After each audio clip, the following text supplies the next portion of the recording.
terhormat Ibu Kepala SMA Negeri 1 Ibu Hajar Amirah SPDPD, yang saya hormati Bapak Ibu Guru SMA Negeri 1.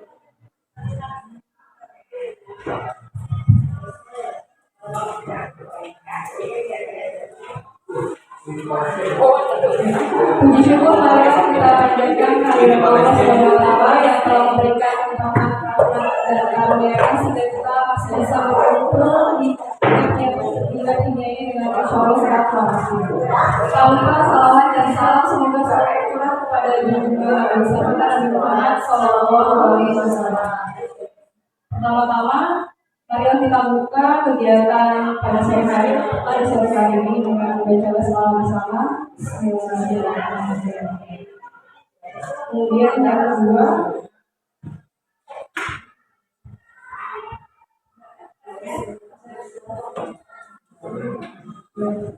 sebelumnya kami ucapkan terima kasih kepada Bapak Ibu Guru semua yang telah hadir dalam kegiatan komunitas praktisi pembelajaran dan pengindasan calon guru penggerak angkatan 8 yaitu Pramugara dan Ibu Gina.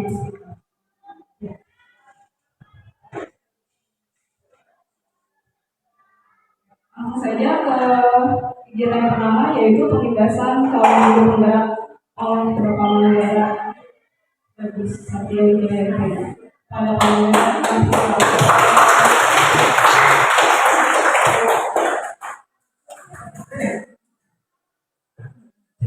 Bismillahirrahmanirrahim. Assalamualaikum warahmatullahi wabarakatuh. Pertama-tama saya terima kasih kepada Ibu Kepala Sekolah Ibu Hajar ini yang sudah mengizinkan saya untuk mendiskriminasikan pemahaman saya tentang budaya positif yang saya pelajari di guru penggerak. Yang kedua, saya aturkan terima kasih kepada Bapak Ibu guru semua yang sudah berkenan meluangkan waktu di sela-sela kesibukannya untuk datang ke tempat yang mulia ini. Yang ketiga, Bapak Ibu, mohon maaf, saya berdiri di sini bukan berarti saya lebih baik dari Ibu semua, melainkan saya di sini hanya sekedar sharing Bapak Ibu berbagi saja, dan saya juga tahu dari segi pengalaman saya yakin Bapak Ibu semua jauh lebih baik, lebih pengalaman daripada saya. Bapak Ibu, yang keempat, mungkin nanti ketika saya presentasi dengan Bu Gina hampir sama dengan Bapak Ibu, karena memang materi kami sama dan memang ada arahan dari Balai Besar Guru Penggerak Provinsi Jawa Barat untuk mengimbaskan materi tersebut kepada rekan sejawat. Nanti mungkin mohon maaf jika materinya agak sama Bapak Ibu. Mungkin yang pertama, saya Bapak Ibu akan saya awali dengan pantun terlebih dahulu supaya kita kita bisa terhubung dulu. Bapak Ibu, pantunnya seperti ini: makan siang, makan malam. Lauknya tetap ikan asin. Izinkan saya ucapkan salam untuk para hadirin sekalian. Assalamualaikum warahmatullahi wabarakatuh. Bapak Ibu, langsung saja biar agak cepat. Saya yakin 100% bahwa di SMA 1 Cijeruk itu sudah menerapkan budaya positif, dan mungkin saya hari ini hanya sekedar berbagi materi terkait dengan budaya positif yang saya dapatkan pada pendidikan guru penggerak. Nah, di sini yang saya pahami dari PGP yang saya ikuti tentang budaya positif yaitu nilai-nilai dan kebiasaan-kebiasaan di sekolah yang berpihak kepada siswa. Bapak Ibu, di sini ada kata-kata berpihak kepada siswa, dan saya yakin seluruh guru di Semarang sudah menerapkan ini, sudah menerapkan lingkungan belajar maupun pembelajaran yang berpihak kepada siswa sesuai dengan filosofi dari Ki Hajar Dewantara. Bapak Ibu, di era modern sekarang, apalagi setelah diimplementasikannya kurikulum merdeka, setiap pembelajaran yang kita ajarkan kepada murid memang harus berpihak kepada murid sesuai dengan filosofi Ki Hajar Dewantara, bagaimana kita sebagai guru itu dituntut untuk menghamba pada murid. Dalam hal ini kata menghamba ini bukan negatif Bapak Ibu, melainkan kita harus benar-benar menuntun murid itu untuk mencapai kodrat alam dan kodrat zaman. Yang berikutnya Bapak Ibu, tujuan budaya positif diterapkan di sekolah itu adalah demikian, yaitu mengembangkan siswa menjadi pribadi kritis, penuh hormat dan bertanggung jawab. Jadi budaya positif itu diharapkan mampu mengembangkan kepribadian siswa yang kritis, penuh hormat dan bertanggung jawab. Next. Nah, sekarang bagaimana Bapak Ibu cara untuk memberikan budaya positif di sekolah agar efektif? Nah, di sini memang saya memakai kata-kata yang pertama, tidak bisa instan. Jadi artinya seluruh aktivitas akademika di sekolah itu memang harus bersinergi, bergandengan tangan, berkolaborasi, bergotong royong demi mewujudkan lingkungan belajar yang berpihak kepada murid. Nah, di sini secara bertahap memang sekolah perlu menyediakan lingkungan yang positif, aman dan nyaman bagi siswa. Dalam artian sekolah menciptakan lingkungan yang positif untuk apa? Ya, untuk tumbuh dan berkembangnya bakat, minat, kemudian kompetensi murid. Nah, berikutnya Bapak Ibu, dari lingkungan yang sudah positif, harapan saya selaku calon guru penggerak, mudah-mudahan itu mampu memberikan ruang bagi siswa untuk berpikir, bertindak, dan mencipta dengan merdeka, mandiri serta tanggung jawab. Nah, di sini ada kata-kata merdeka, sama dengan kurikulum yang kita pakai, kurikulum merdeka.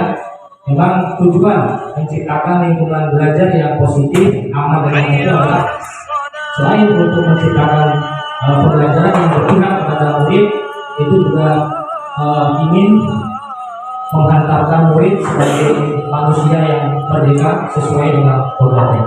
Next, Bapak Ibu, setelah tadi kita sama-sama membaca tentang budaya positif, nah lalu di sini timbul pertanyaan besarnya, apakah budaya positif ini hanya bisa diwujudkan dengan menyediakan lingkungan yang nyaman bagi siswa? Jawabannya tidak, Bapak Ibu. Selain budaya positif, memang harus diperlukan juga yang namanya perubahan paradigma seluruh sekolah. Nah, di sini ada kata-kata perubahan paradigma, artinya memang ini sangat berat, Bapak Ibu. Jadi kami sebagai calon guru penggerak itu diberikan semacam dorongan dari para pengajar praktik, dari FASIP untuk mengimbaskan materi ini. Dan menurut kami ini materi cukup berat sekali untuk diimplementasikan. Next. Lalu perubahan seperti apa Bapak Ibu yang harus kita lakukan? Yaitu perubahan paradigma. Dan di sini kita sebagai guru memang harus merubah paradigma kita terhadap posisi kontrol. Yaitu seperti ini. Dulu mungkin kita itu mencoba untuk mengubah orang agar memiliki pandangan yang sama dengan kita. Tapi menurut kontrol itu salah, betul. Ternyata salah. Yang betul adalah kita berusaha memahami pandangan orang yang lain tentang dunia. Jadi artinya kita bisa memahami perspektif lain dari orang. Yang kedua, perilaku buruk dulunya dilihat sebagai suatu kesalahan. Tetapi dalam teori kontrol ternyata semua perilaku itu pasti memiliki tujuan. Demikian juga dulunya kita sering mendengar istilah bahwa orang lain bisa mengontrol kita, orang lain bisa mengatur kita. Ternyata dalam teori kontrol yang dikembangkan oleh Robin Gosen, ternyata hanya diri kita sendiri yang bisa mengontrol diri kita. Berikutnya, pemaksaan pada saat bukan gagal. Ternyata tidak bisa, Bapak Ibu. Kita ketika memaksa siswa untuk sesuai dengan apa yang kita mau itu ternyata tidak bisa, tidak sesuai dengan teori kontrol. Karena teori kontrol di sini mengatakan bahwa kita memerlukan yang namanya kolaborasi dan konsensus untuk menciptakan berbagai alternatif pilihan baru. Dan terakhir, model berpikir menang kalah itu kita juga tidak sesuai dengan teori kontrol, karena teori kontrol di sini berpandangan bahwa model berpikir menang. Jadi ketika kita berdiskusi dengan siswa, dengan siapapun, kita tidak boleh merasa bahwa pendapat kita adalah pendapat yang paling benar. Next, please. Ternyata Bapak Ibu, menerapkan budaya positif di sekolah saja tidak cukup untuk mengembangkan siswa menjadi pribadi yang kritis, penuh hormat, dan bertanggung jawab. Ternyata juga diperlukan yang namanya penerapan disiplin positif untuk mencapai tujuan tersebut. Lalu seperti apa penerapannya? Nah, di sini kita bisa mulai Bapak Ibu dari pengertian dulu, yaitu pengertian disiplin positif adalah sebuah kemampuan mengontrol dan menguasai diri untuk memilih tindakan yang mengacu pada nilai-nilai yang kita hargai dengan penuh tanggung jawab tanpa terperintah orang lain. Nah, di sini ada kata-kata kemampuan mengontrol dan menguasai diri. Artinya orang yang sudah menerapkan budaya positif, disiplin positif, itu sudah mampu untuk mengontrol dan menguasai diri mereka. Ini juga berlaku bagi siswa. Ketika siswa sudah mulai menerapkan disiplin positif, artinya berarti mereka sudah bisa mengontrol dan kemudian menguasai diri mereka untuk melakukan tindakan-tindakan yang sesuai dengan nilai, sesuai dengan norma. Next.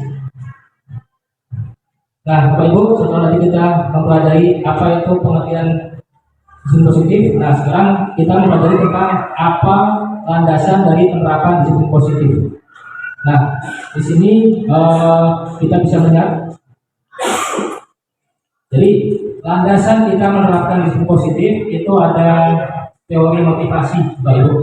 Jadi ternyata sebuah disiplin positif itu akan menjadi sebuah kebiasaan yang bila mana siswa atau murid itu sudah mampu untuk menjadikan yang namanya disiplin itu sebagai motivasi internal dalam semangat mereka, dalam usaha mereka, gitu Bapak Ibu. Tapi kalau siswa masih hanya sampai pada ketika mereka ingin disiplin tapi hanya untuk menghindari hukuman, kemudian mendapatkan imbalan, berarti mereka bisa dikatakan belum mampu untuk melakukan budaya positif atau disiplin positif. Tapi ketika siswa sudah mampu menjadikan disiplin positif sebagai usaha untuk menghargai diri mereka sendiri, nah berarti mereka sudah mampu untuk melakukan disiplin positif. Next. Nah, Bapak Ibu, lalu bagaimana cara mengimplementasikan disiplin positif di sekolah? Nah, yang pertama dengan membentuk keyakinan kelas, dan yang kedua dengan melakukan segitiga restitusi. Yang pertama, apa itu keyakinan kelas dan apa bedanya dengan peraturan kelas? Next.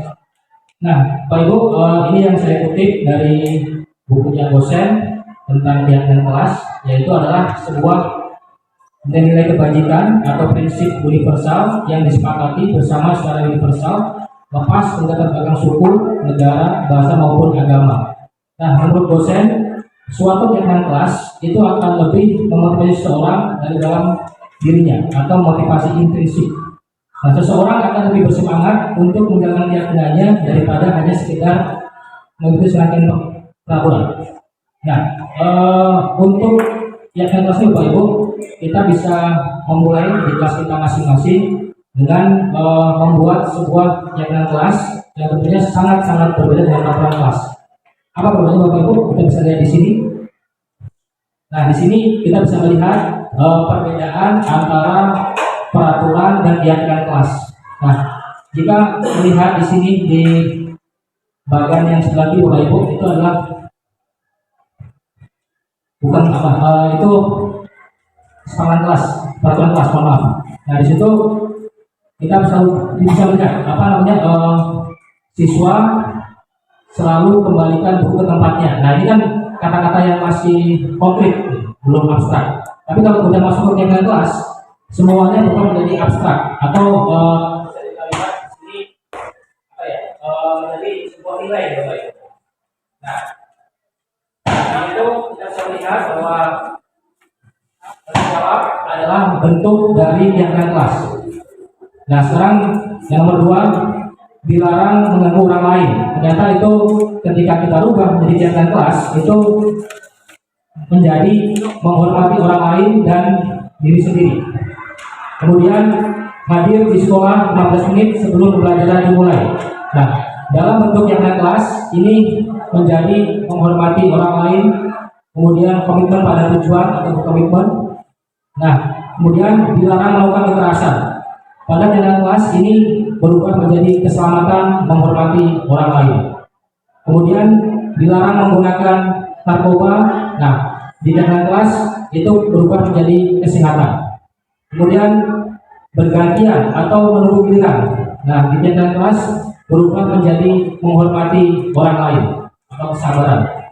Kemudian peraturannya gunakan masker. Kemudian di jalan kelas berubah menjadi kesehatan atau keselamatan.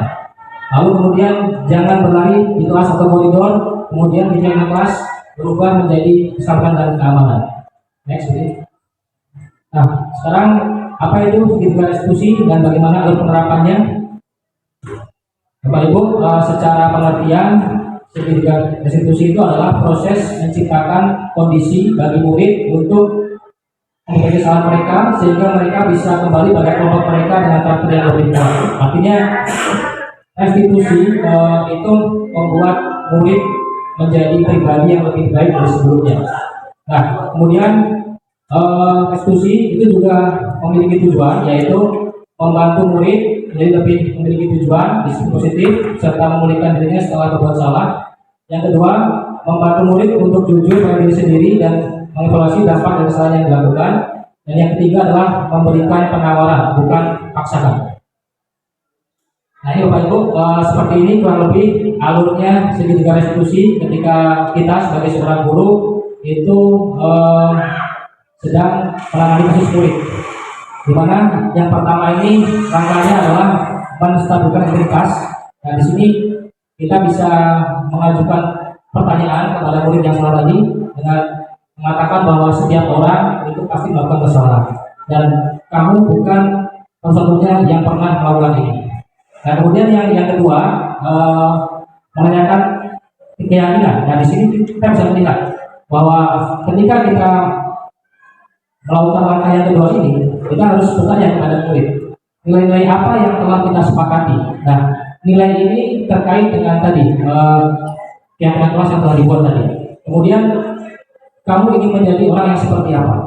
Nah, yang terakhir adalah melakukan validasi tindakan yang salah. Nah, di sini kita sebagai guru perlu mengajukan sebuah pertanyaan yang bisa membangun semangat murid. Yang pertama jelas di sini, ketika murid salah, pasti mereka punya alasan mengapa mereka melakukan itu.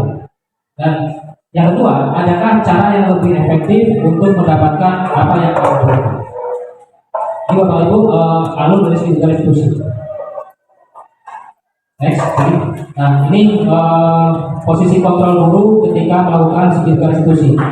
Bapak Ibu, yang saya tandai warna merah itu adalah posisi terideal ketika seorang guru menangani kasus dalam segitiga restitusi ini, di mana seorang guru itu bertindak sebagai manajer, bukan sebagai penghukum, bukan sebagai pembakaran bersalah, bukan sebagai teman, bukan sebagai pemantau, dan juga bukan sebagai penghukum.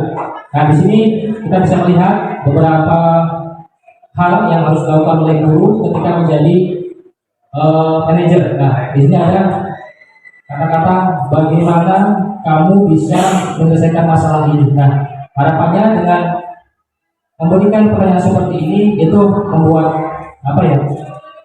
guru itu bisa melihat bahwa murid ini ternyata melakukan kesalahan itu ada sebabnya, ada alasannya, bukan dia salah sepenuhnya ya Bapak Ibu.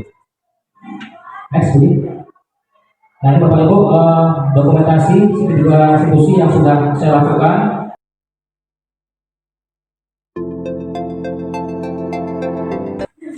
Terima kasih Bu Rita. Saya sangat apresiasi sekali dan juga ada penyelenggara yang sudah mempresentasikan mengenai modul berapa tempat. Dan saya berterima kasih kepada Bapak Ibu guru yang sudah menyempatkan hadir pada hari ini. Hanya mungkin tadi sarana yang kurang penunjang. Jadi mungkin harusnya tadi ada sound ya, bukan sound, ada speaker, ada speaker aktif. Di sekolah punya speaker aktif. Tidak mau dipakai itu kabel aja, kabel aja. Ya. Mau diulangi ya bunyinya. Saya kurang kerendah ya. Dan Bapak Ibu insya Allah presentasi praktisi pendidikan ini akan diadakan mungkin sebulan sekali dengan hari yang berbeda dan juga presenter yang berbeda. Ibu ini mungkin hari Senin, besok hari Selasa, sehingga tidak terganggu semuanya. Dan ini wajib diikuti. Jadi jangan boleh ikut-ikut, boleh enggak. Saya kan ngajarnya kelas 12 kan nanti juga ya IKF ini kena untuk semua dan ini ilmunya bukan hanya untuk penggerak saja seperti itu. Nah mudah-mudahan yang calon-calon penggerak sudah punya wawasan seperti ini. Yang jelas kita mau berubah dan yang jelas kita mau mencari ilmu meskipun dari teman. Jadi jangan alergi. Yang hanya tadi kurang ini ya, kurang diskusi. Yang diharapkan itu adalah adanya diskusi, adanya pengalaman, seri pengalaman bagaimana solusinya yang dicapai karena saat ini pembelajaran ini atau mengajar itu berbeda dengan tahun-tahun sebelumnya. Kalau dulu kita boleh menindak anak bla tapi sekarang ternyata itu salah. Nah yang butuh oleh kita adalah kesadaran untuk berubah. Itu saya sedikit dan sedikit. Kemudian Bapak Ibu punya yang wali kelas yang wali kelas sudah membuat Google Form untuk siapa yang belum? Ya. Silakan dibuat bagian dulu ya. Jangan nggak bisa gampang kok ya. Gampang kok ininya nanti sama Pak Oto diajarin juga bisa Pak Oto ya. Nah mudah-mudahan Bapak Ibu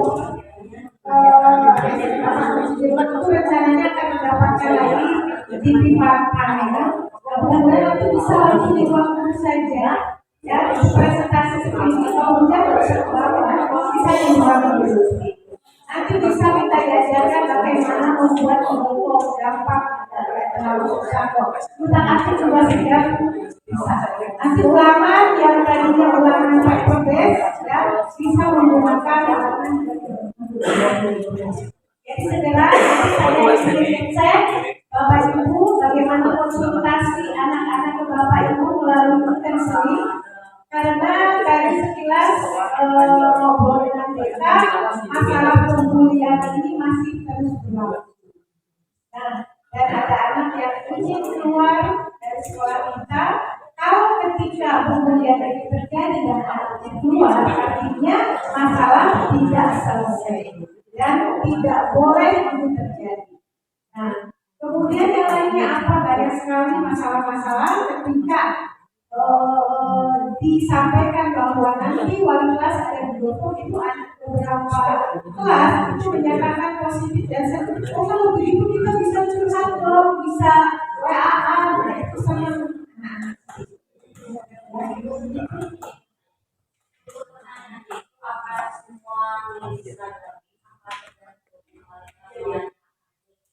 Oh, tidak ada pertanyaan.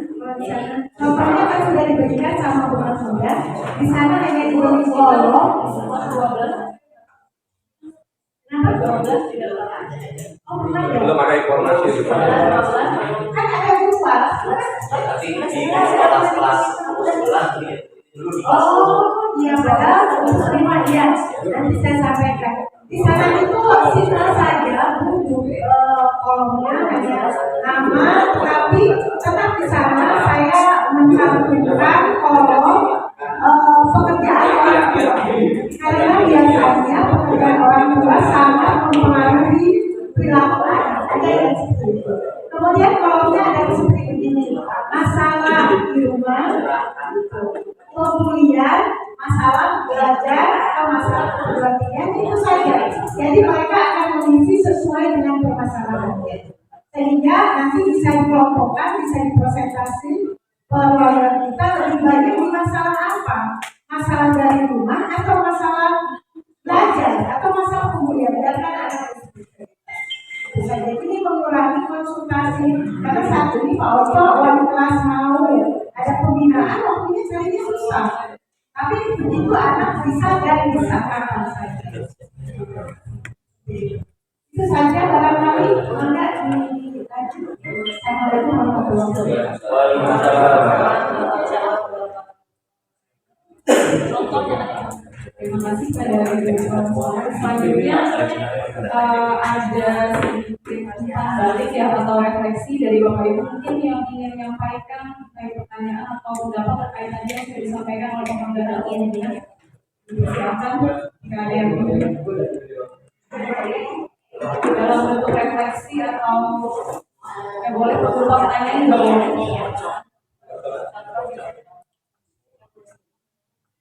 Karena kita semuanya kan akan menjadi guru penggerak, insya Allah.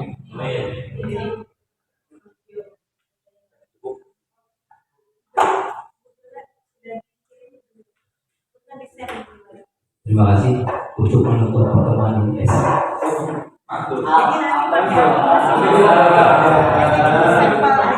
Baik, izin Ibu Ali, Bapak Ibu, rekan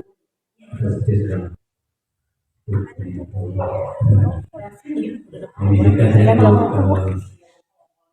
jadi saya ke bawah, dia nggak sadar ada ini. berbicara terkait dengan disiplin positif. Terima kasih informasinya.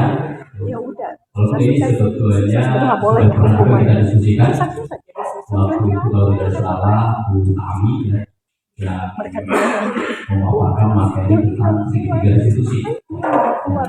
Jadi ini rangkaian ya dari disiplin positif, kemudian 5 posisi kontrol terkait pada segitiga institusi. Memang alurnya seperti itu. Yang pertama mungkin yang ingin saya tanyakan, kita sering bolak-balik mendengar sekarang ini yang ramai, dulu mungkin kemarin kita sempat dengar bolak-balik itu tentang ini siapa ranah berpikir kita saja Taksonomi Bloom, Anderson, Hardwall gitu ya. Akhirnya orang selalu mendengar bosan ya, Diane dosen. Siapa sih sebenarnya dari dosen ini? Kita jangan cuma lalu mentang-mentang gitu. Disiplin positif gitu. Apa kita tahu gitu, akarnya itu apa gitu? Kenapa dosen bilang tentang disiplin positif gitu? Terus persoalannya pendidikan yang dilakukan di Indonesia dari begitu kekurangannya di mana sehingga kemudian kita harus mendengar dari dosen ngomong itu. Kemudian yang berikutnya terkait dengan segitiga restitusi gitu. Ini juga seperti kita diskusikan. Ya, cuman mungkin pada kita belum sempat simulasi ya. Bagaimana sih teman-teman mempraktekkan segitiga restitusi itu? Karena teori itu biasanya lebih indah gitu ya, kedengarannya. Tapi dalam prakteknya kita sulit. Misalnya tadi contohnya aja, bagaimana menghadapi anak yang menggunakan sepatu yang tidak sesuai dengan ketentuan? Bagaimana menerapkan segitiga restitusinya? Ketika misalnya ditanya, saya ingin memperjelas dulu, apakah segitiga restitusi ini tahapannya itu sudah baku atau bisa dimulai dari mana saja? Dimulai dari stabilitas identitas, kemudian validasi kesalahan, dan apa keyakinan? Penguatan keyakinan. Nah, urutannya itu mesti kayak gitu atau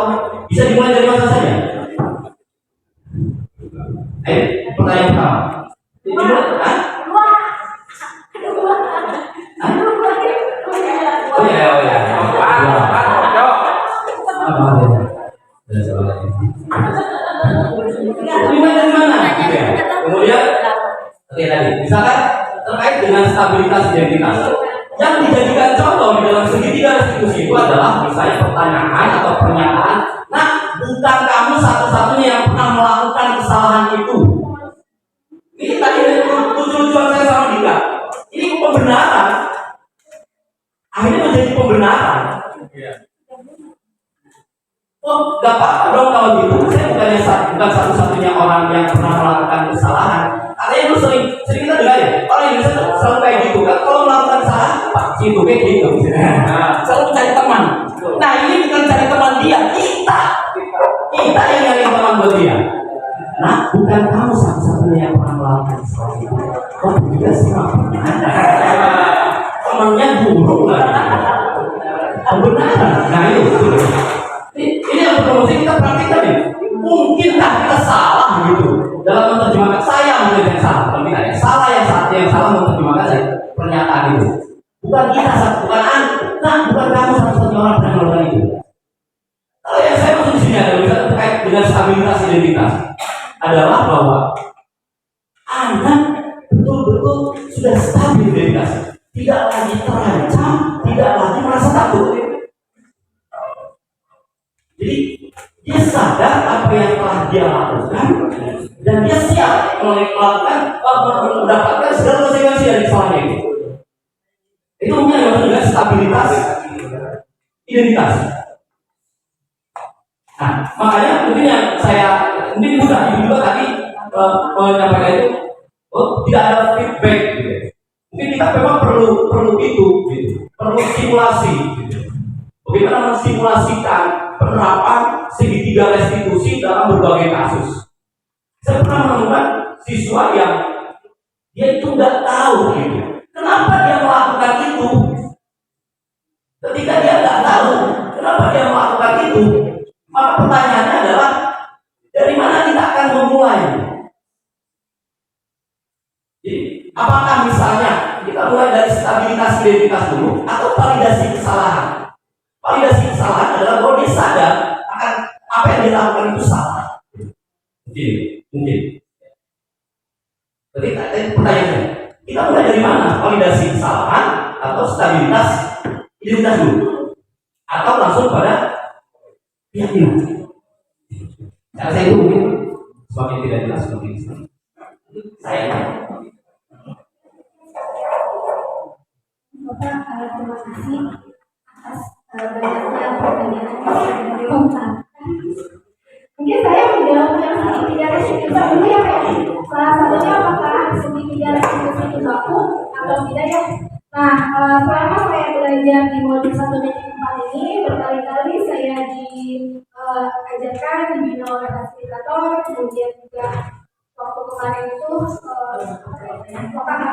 lokal juga materinya tentang segitiga restitusi, dan segitiga restitusi itu kita praktekkan dengan teman. Dan dalam materi segitiga restitusi memang mungkin kalau misalkan aturannya tahapannya 1 sampai 3 itu ya dari sananya, karena setiap kali saya belajar memang diajarkannya tahapan 1 sampai 3 itu. Kemudian tadi apakah harus selalu berurutan? Tadi memang seperti itu. Kemudian tadi pertanyaan berikutnya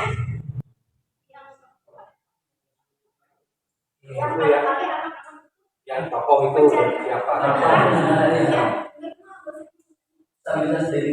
Stabilitas identitas tadi kadang-kadang anak-anak tadi ya merasa pembenaran. Oke, baik, di sini mungkin bagi saya, kemudian bagi kelompok saya yang kemarin diskusi bahwa dari tahapan segitiga restitusi ini mungkin untuk pengajuan pertanyaannya tidak harus terpacu dalam materi yang tadi ya. Jadi mungkin kalau tahapannya ya, tapi pertanyaan-pertanyaannya bisa kita cari sendiri yang mungkin memang tapi pada intinya pertanyaan-pertanyaan yang dalam tahapan segitiga restitusi ini tidak menyebutkan sesuatu, sehingga kita bisa membuat tadi nama lain atau dari positifnya pertanyaan. Misalnya tadi sudah disampaikan dalam keyakinan kelas, mungkin ya dalam keyakinan kelas atau tadi Pak Ujang kayaknya kalau sepatu hitam itu memang lebih baik daripada sepatu yang berwarna coklat. Jadi ada proses penyaringan pertanyaan terhadap siswa. Kalau dari saya. Kalau misalnya yang tadi Pak katakan itu masuk ke mana ya? Stabilitas identitas atau validasi kesalahan? Validasi kesalahan. Karena dia sudah tahu dulu, sudah tahu kesalahannya dengan menggunakan satu coklat. Karena kalau misalkan yang pertama itu identitas itu kan stabilitas identitas itu kan kita harus menggali dulu dari diri.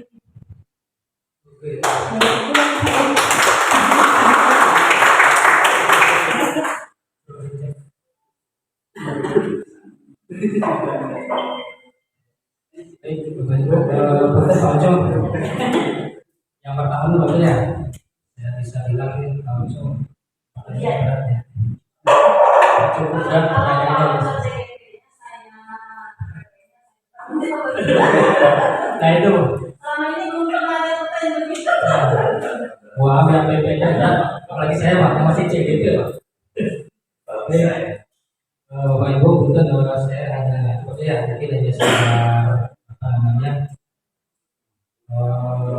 bukan menjawab tapi saya mau untuk saling sharing juga ya.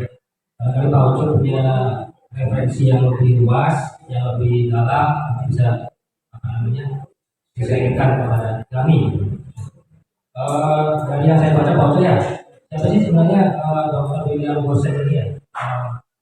Memang kalau dari buku yang dituliskan, ya, memang dia adalah ahli psikologi pendidikan maksud.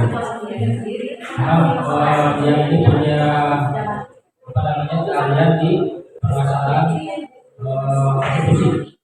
Jadi dia melakukan sebuah penelitian di sekolah tentang bagaimana institusi itu bisa berubah atau menjadikan budaya sebelumnya belum positif menjadi positif gitu maksudnya. Kalau saya baca ya dari segi sejarah nanti baca ya dari pemikiran Borsen ini memang banyak diwarnai oleh pemikiran atau aliran pendidikan yang humanis gitu. Jadi kalau kita bisa apa namanya sandingkan di Indonesia yang itu sama dengan diajar di mana satu aliran gitu. Jadi Borsen ini menganggap bahwa pendidikan itu harus memanusiakan manusia, harus berpihak kepada peserta didik, pada murid. Makanya tadi saya mengatakan bahwa Ki Hajar kan pernah bilang seperti ini. Seorang guru hendaknya menghamba pada murid. Nah dalam hal ini menghamba itu bukan kata-kata yang jelek, tapi menghamba itu menuntun tumbuh kembangnya murid sesuai dengan kodrat yang dimilikinya serta sesuai dengan kodrat zaman. Mungkin kita tidak bisa membandingkan antara dosen dengan Paulo Freire tentu saja ya. Kalau Paulo Freire mungkin dia lebih radikal karena memang secara aliran dia aliran pendidikan yang ingin bahwa pendidikan itu harus bisa membebaskan manusia dari kemiskinan. Itu Paulo Freire. Tapi kalau Borsen dia lebih spektrumnya atau fokusnya memang dia lebih ke pendidikan humanis. Jadi mungkin nanti Pak bisa menambahkan lagi mungkin seperti apa dosen ini atau mungkin kiprahnya dalam pendidikan di dunia. Terus yang kedua tadi masih banyak Pak. Aduh, ada kuat bisa dia yang kedua Pak Ucu mungkin seperti ya, apakah tahapan dari sertifikat ini sudah bagus atau belum? Memang dari yang sudah kami praktekkan di lokal kerja kemarin, Pak Ucu ya, memang ada 3 tahap. Tahap pertama itu jelas tadi menstabilkan identitas. Tahap kedua itu apa tadi? Menaikkan keyakinan. Belum. Tahap kedua itu memvalidasi kesalahan. Tahap ketiganya adalah menaikkan keyakinan. Gitu. Nah, mungkin selama kami itu maksud selama kami rutin dan guru penggerak dari vaksin, kemudian dari pengajar praktik itu belum belum pernah memberikan kami satu pemikiran bahwa apakah kita bisa melakukan studi diskusi ini keluar dari track, belum pernah Mas. Jadi menurut kami yang kami pahami dari penelitian bahwa seperti itu alurnya, mungkin nanti kalau bisa ditambahkan sama teman-teman yang sudah mengetahui lebih baik. Jadi saya rasa apa yang kami sampaikan itu banyak sekali kesalahan, memang belum sempurna Bapak. Jadi kami belum sepenuhnya memahami sampai ke apa tadi implementasi yang sempurna gitu. Mungkin kalau kita kaitkan dengan pendidikan di Indonesia ya seperti ini. Bahkan ada istilah setiap kali ganti menteri IT yang berbeda kita juga harus berkumpul untuk berpikiran positif, tadi ya budaya positif bahwa kita harus terus adaptasi dengan tantangan dan perubahan. Maksudnya, maksudnya.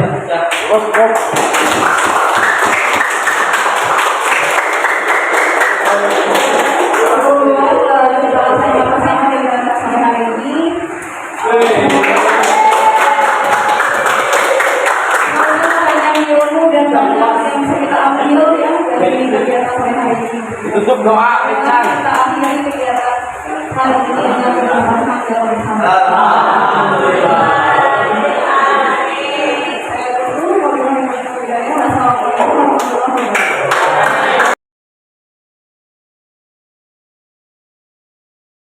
Silakan. Pak, boleh nggak saya mengutip kalimat-kalimat yang bijak? Silakan. Bagus. Jadi keyakinan kelas itu sifatnya apa? Mengandung nilai-nilai, ya. Norma-norma seperti itu. Silakan bagi dulu nih. Oke, silakan. Siapa yang belum tahu atau belum paham apa itu beda peraturan kelas dan keyakinan kelas? Sudah semua ya? Nah, oke, silakan. Kalau sudah semua, saya beri waktu kalian kurang lebih sekitar 5 menit untuk menuliskan keyakinan kelas versi masing-masing kalian. Ya, oke ya. Silakan.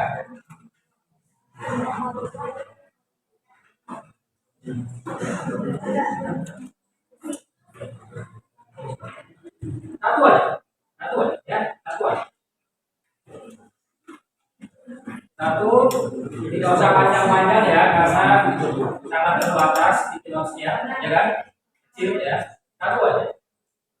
Jangan disiplin kayak apa kayak tentang relawan korban atau mungkin terkait dengan gotong royong atau mungkin adiwiata, apalah, iman kayak terserah.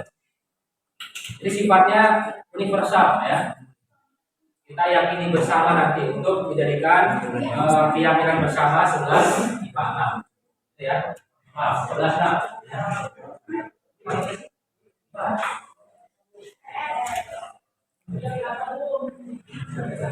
Oke. Silakan 5 menit kalian boleh diskusi dengan rekan sebangku ya. Barangkali yang masih bingung.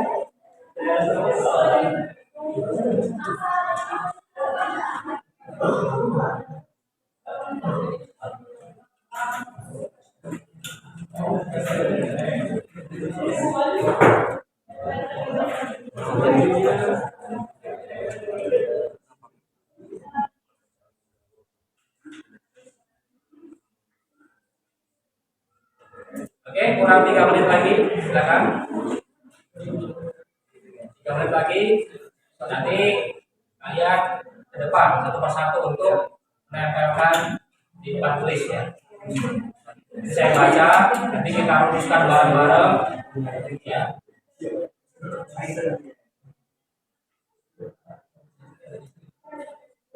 Tiba,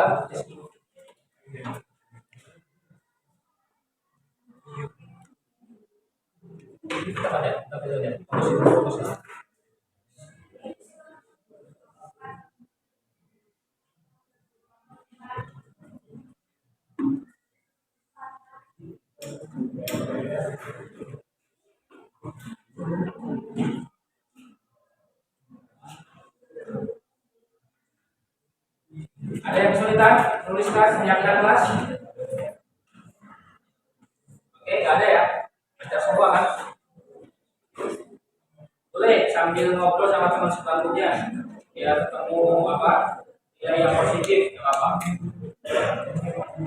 atau sambil searching baca dulu di artikel-artikel internet nggak apa.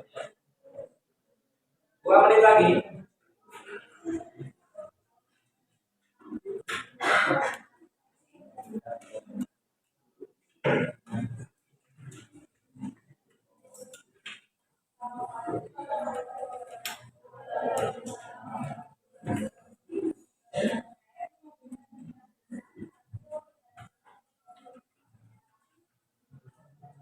Oke, 1 menit lagi.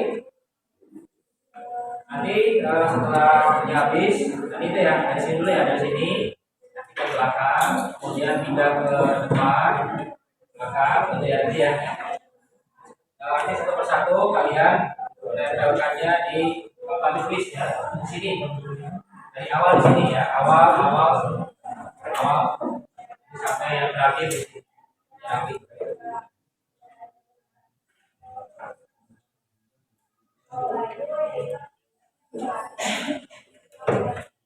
Oke, setengah menit lagi, setengah menit.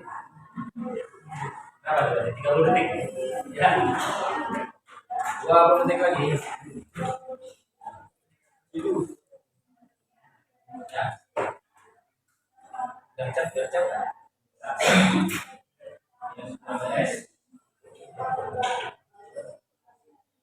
oke, sudah ya? Sudah semua ya? Sekarang Bapak silakan dari Banjar dulu ke depan, tempelkan di sini. Ya. Oke, silakan ditempel dari yang paling sebelah kanan sini. Nanti yang kedua, cepat ya.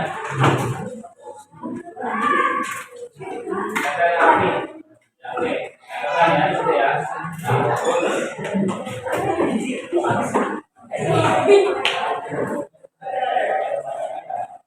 Langsung susun Banjar kedua ya, silakan.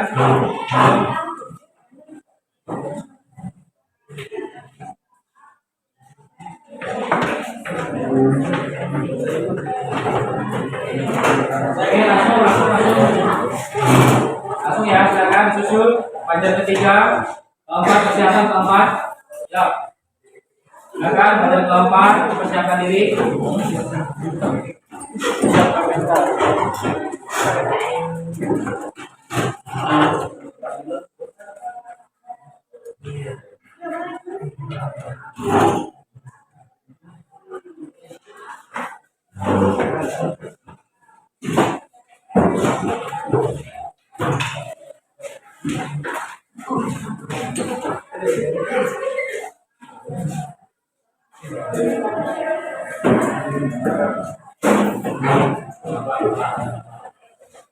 Oke ya, sudah ya. Nah, sekarang dari jawaban kalian nanti akan kita rumuskan apa? Kita rumuskan bersama-sama ya. Yang kelas 11 yang harus kita yakini bersama-sama ya. Oke. Di sini yang pertama dari tadi apa namanya? Banyak satu tadi ya. Nah, ada di sini kalimat gotong royong ya. Gotong royong. Gimana nih? Kita terima nggak? Terima ya?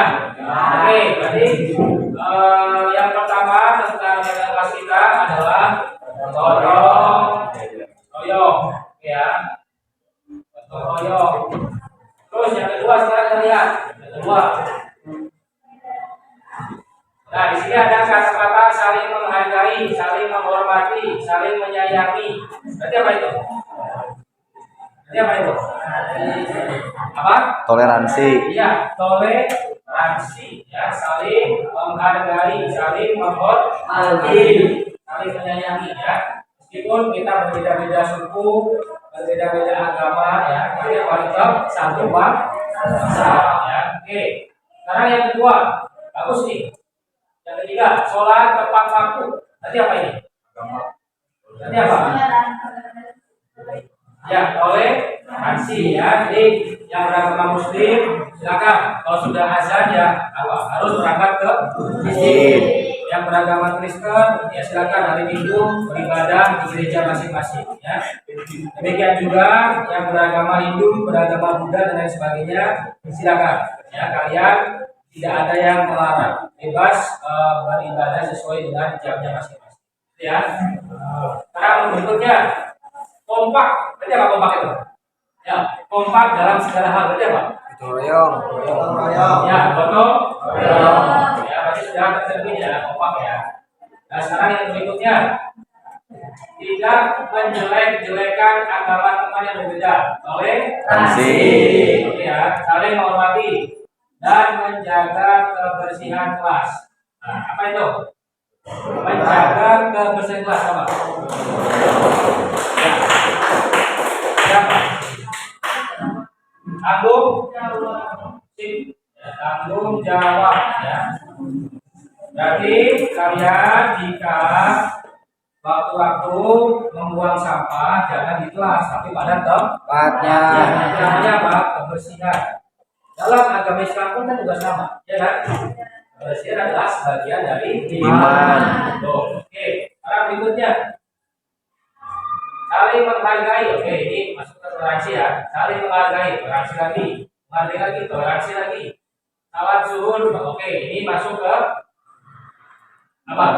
Tanggung jawab. Yang muslim ya harus sholat. Gak boleh yang muslim menunda sholat. Ya. Sekarang berikutnya kompak lagi, gotong royong. Harus menghormati guru. Nah, ini maksudnya apa nih? Toleransi. Oke.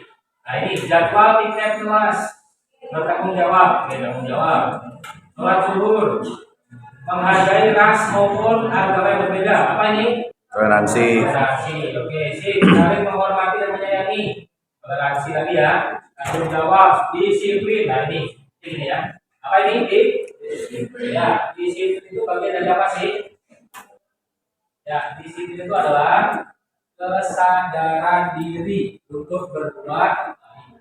Ya, misalkan nih, kalian adalah pelajar. Berarti apa? Harus berangkat tepat waktu. Tidak boleh menjelekkan orang lain. Kemudian apa? Kalian ketika pulang sekolah ya pulang, bukan malah nongkrong. Namanya apa? Disiplin. Itu juga di mata pelajaran sejarah misalkan kalau ada tugas, kalau ada kuis, ya kan soal, harusnya dia apa? Dikerjakan. Itu adalah contoh kalian menegakkan disiplin positif.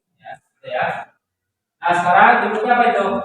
Bertanggung jawab. Oke ada. Kemudian tanggung jawab lagi. Nah ini penting nih. Janganlah membuang sampah ke kolong meja. Apa namanya ini? Tanggung jawab. Ya silakan kita sebelah kalau sudah yakin dengan tanggung jawabnya masing-masing, jangan membuang sampah di kolong meja. Nah ini jangan pacaran di kelas. Banyak ya. Oke. Ini apa ini? Ini berarti kita bisa kaitkan di mana ini? Di mana? Ya di disiplin ya. Oke. Terus berikutnya sekarang saling menghormati, toleransi. Bendahara minimal apa ini? Individual. Siapa nih? Siapa nih namanya apa nih? Tanggung jawab. Tanggung jawab. Jadi ini kalau sudah diamanahi tugas tambahan ya selain siswa sebagai ketua kelas, sebagai bendahara, sekretaris, mohon apa kalian bertanggung jawab. Jangan kalau kemudian saya bukan itu Pak, saya baru jalan. Yang terakhir apa? Saling menyayangi. Siapa ini? Apa ini? Ya masuk ke toleransi. Saling menghargai. Apa ini? Toleransi. Nanti ketemu ketemu 4 keyakinan kelas yang sudah kita sepakati. Oke? Saya akan terlebih dahulu menanyakan kepada 1. Sepakat semua? Sepakat. Banjar 2 sepakat? Sepakat. Banjar 3 sepakat? Sepakat. Banjar keempat sepakat? Sepakat. Berarti sepakat ya? Ada 4 keyakinan kelas yang harus kita pegang selama mata pelajaran sejarah. Coba sebutkan dulu apa? Gotong royong dalam segala hal ya. Artinya kebersihan kelas, apalagi tadi, kemudian kerapihan kelas, keindahan kelas, harus kalian berdoa untuk mewujudkannya, ya. Dan toleransi, apa tadi? Coba. Ya, menghargai ras apapun, suku apapun, agama apapun, ya. Kemudian apa? Tidak menjelekkan pihak lain yang berbeda pendapat, ya. Tidak lagi, tidak berlaku rasis, sara dan lain sebagainya. Ya, itu namanya toleransi. Karena apa? Kita bangsa Indonesia itu terlahir sebagai bangsa yang universal apa? Satu dua. Universal. Sama kayak kita umat muslim, ya kan? Ada muslim Arab, ya kan? Ada muslim Sunda, ada muslim Jawa, ada muslim Betawi dan lain-lain. Itu namanya apa? Universal. Bineka. Jadi kita tidak boleh merasa suku kita, kemudian agama kita yang paling benar, tidak boleh. Karena kita apa? Diciptakan berbeda-beda. Dan terakhir apa? Tanggung jawab, ya. Sebagai seorang pelajar, tolong taati tertib sekolah, taati peraturan kelas, yakini jaminan kelas. Jangan sampai kalian tidak bertanggung jawab. Jika diberi tugas oleh guru, maka harus dikerjakan. Jika diberi amanah oleh guru, maka harus dikerjakan. Namanya tanggung jawab. Terakhir, disiplin. Coba, siapa yang mau menyebutkan dulu pendapatnya? Boleh. Dalam hal apa ini?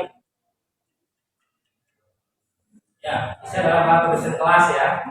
Kalau sudah memang terjadwal sebagai piket ya harus piket. Dan apa lagi? Masuk ke kelas atau ke pelajaran tepat waktu. Pak, boleh nggak Pak? Saya ketika terlambat, kemudian saya nggak ngomong sama guru yang bersangkutan, kemudian saya terlambat masuk, boleh nggak seperti itu? Nggak boleh. Ya, tidak boleh. Orang yang di situ pasti akan bilang dulu, Bapak Ibu guru, saya terlambat masuk karena ada sesuatu hal yang penting. Namanya disiplin. Tapi kalau misalkan tidak ngomong, nah itu bukan disiplin, tidak banyak etika. Ya. Apalagi, coba, siapa yang bisa memberikan contoh apa itu disiplin? Ya. Disiplin atau apa? Kesadaran diri untuk melakukan hal yang baik.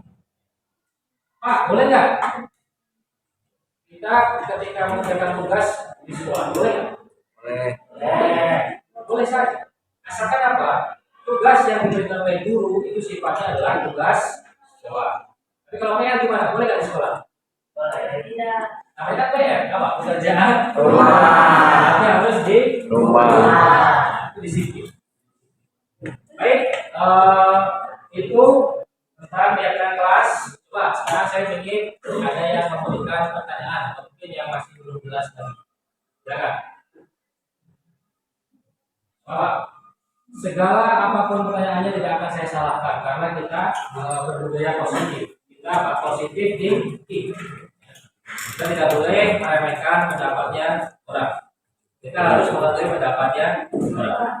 Nah, ya, belajar 4 boleh. Belajar 3, belajar 2, belajar 3 silakan. Ya,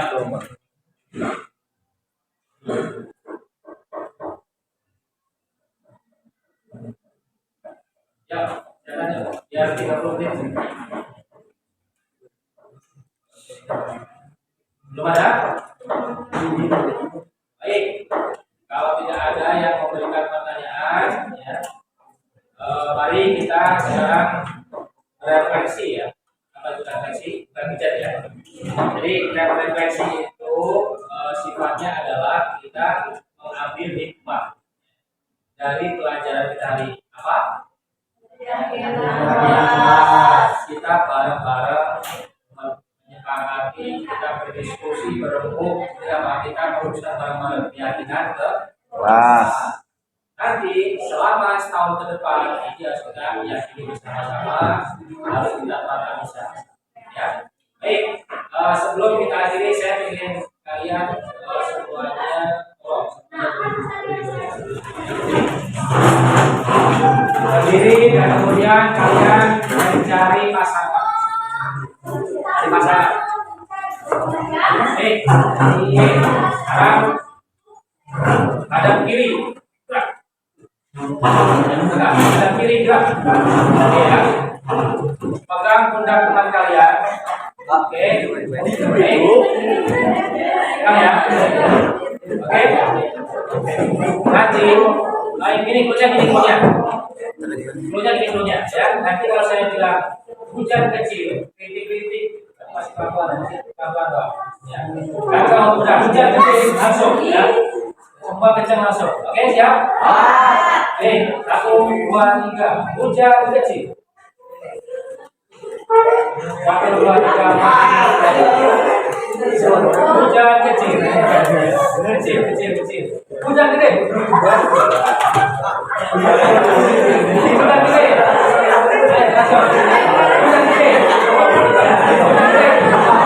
Oke, sekarang gantian.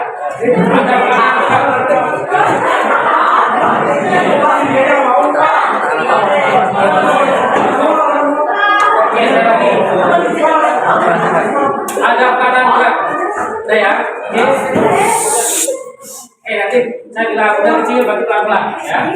Bisa ini. 1, 2, 3. Hujan kecil. Apa dulu pelan-pelan.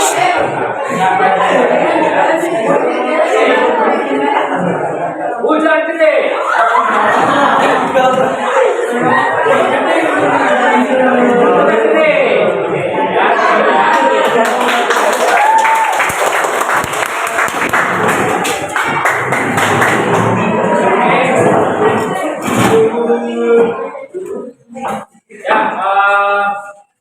Sekali lagi saya mengucapkan terima kasih kepada kelas 11A ya, atas bantuannya, atas kesediaannya, kerelaannya bantu saya untuk membentuk keyakinan. Saya ingin dari hari ini kita belajar bareng-bareng untuk menjadi manusia yang bijak, manusia yang terus belajar, bukan yang berhenti belajar. Kalau kita berhenti belajar, nanti kita menuntut diri dari perubahan, ya kan? Kita nggak akan pernah maju, kita nggak akan pernah menjadi manusia yang seutuhnya kalau berhenti belajar. Makanya saya bilang adanya keyakinan kelas ini itu bukan hanya sebagai pajangan. Apa tadi? Bukan hanya sebagai pajangan, ya. Tapi sebagai apa? Nilai, sebagai kesepakatan yang harus kita wujudkan bersama. Karena itu merupakan sebuah kesepakatan. Berarti yang melanggar ada apa? Sanksinya. Ya. Jadi yang melanggar itu juga harus diberikan sanksi. Meskipun tidak setegas tatib sekolah. Harus dikeluarkan oleh sekolah. Harus. Jadi yang melanggar bisa kita ajak ngobrol bareng santai ya. Kita cari tahu tuh kenapa bisa melanggar kesepakatan kelas. Kenapa dilanggar? Pastinya punya alasan dong, ya kan? Kita nggak boleh sebagai manusia menjudge, kamu melanggar kesepakatan kelas, berarti kamu jahat, ya. Kamu nggak baik, boleh nggak seperti itu? Tidak. Di era sekarang tidak seperti itu. Pendidikan sekarang adalah apa? Pendidikan yang memanusiakan manusia, humanis. Kita nggak boleh seperti itu. Terus pas pelajaran pun juga nggak boleh kita saling apa? Mencaci. Misalkan nih, di sini ada nggak yang sering panggil nama ayahnya? Ada nggak? Nah, pasti ada. Ya. Saya dari zaman sekolah kayak gitu, sama. Dari zaman saya sekolah dulu itu sama. Ketika kita di kelas, ya, saya dipanggil nama ayah saya. Marah nggak saya? Marah. Ya, karena apa? Kita sudah berteman, tapi itu dulu, ya. Sekarang tolong seperti itu apa? Dibilang. Karena itu namanya apa namanya? Bullying. Ya, apa namanya? Ya, betul. Bullying verbal. Apa itu bullying? Perundungan, dirundung, dihina, diejek, dicaci, namanya bullying, ya kan? Jadi kalau kita panggil nama ayahnya, berarti apa sama dengan kita membuli? Misalkan nih saya sama-sama namanya si Rizky, saya panggil nama ayahnya, saya salah nggak saya? Salah. Karena saya membuli Rizky Lubis, nama ayahnya. Baik ya? Baik. Ya?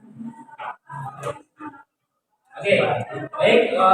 itu dari saya ya, mudah-mudahan hari ini itu bisa memberikan kalian motivasi ya Amin. yang baik. Nah sekarang kita tutup.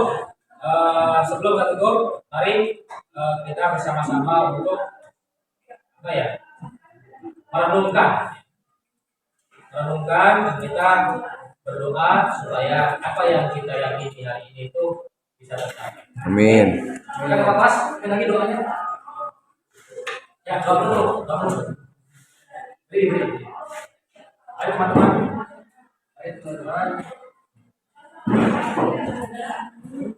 Ya.